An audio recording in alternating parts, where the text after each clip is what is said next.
राधे राधे बच्चों।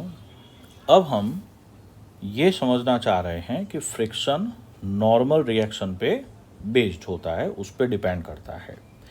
तो अभी देखिए, जैसे हमने 50 किलो का ब्लॉक था, उसको हम ये चेक कर रहे हैं कि किस मैक्सिमम फोर्स पे ये चलने लगता है। तो अभी देखिए, अप्लाइड फोर्स बढ़ाने पर फ्रिक्शन फोर्स बढ़ रहा है, बॉडी अभी रेस्ट में है।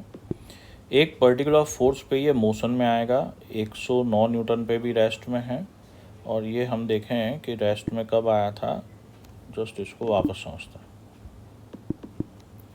समझना 87 93 पे रेस्ट में है, 102 पे रेस्ट में है, 115 पर भी रेस्ट में है, और ये लगभग 117 18 पे मोशन में आ गया था। ओके, तो फ्रिक्शन फोर्स ज़ीरो से पहले काफ़ी बढ़ा, फिर मैक्सिमम होके वापस 89 पर आ गया। अब देखिए, बॉडी मोशन में है लेकिन फ्रिक्शन फोर्स चेंज नहीं हो रहा, ये काइनेटिक फ्रिक्शन है।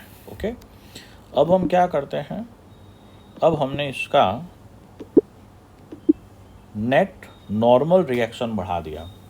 इसके पहले हमारा जो ब्लॉक था, है ना, जो 50 किलो का ब्लॉक था, वो लगभग 117 न्यूटन फोर्स पे मोशन कर रहा था। अब देखें कि ये कितने में मोशन करता है। चलो, हमने शुरुआत ही 123 पे कर दी। तो भाई, एरिया ऑफ कांटेक्ट तो वही है, नॉर्मल रिएक्शन बढ़ गया, उसकी वजह से इसको मोशन कराने के लिए जो रिक्वायर्ड फ्रिक्शन है, फोर्स है, वो बढ़ गया। देखिए, फोर्स ऑफ फ्रिक्शन 132 आ रहा है, बॉडी रेस्ट में है। 141 न्यूटन पे भी रेस्ट में है, 153 न्यूटन पे रेस्ट में है, 166 पे रेस्ट में है, और 196 पर भी रेस्ट में है। बेटा भाई, बहुत दम लगाना पड़ रहा है। अब देखिए, फ्रिक्शन फोर्स 196 तक भी पहुंचा था और अब बॉडी मोशन में आ गई।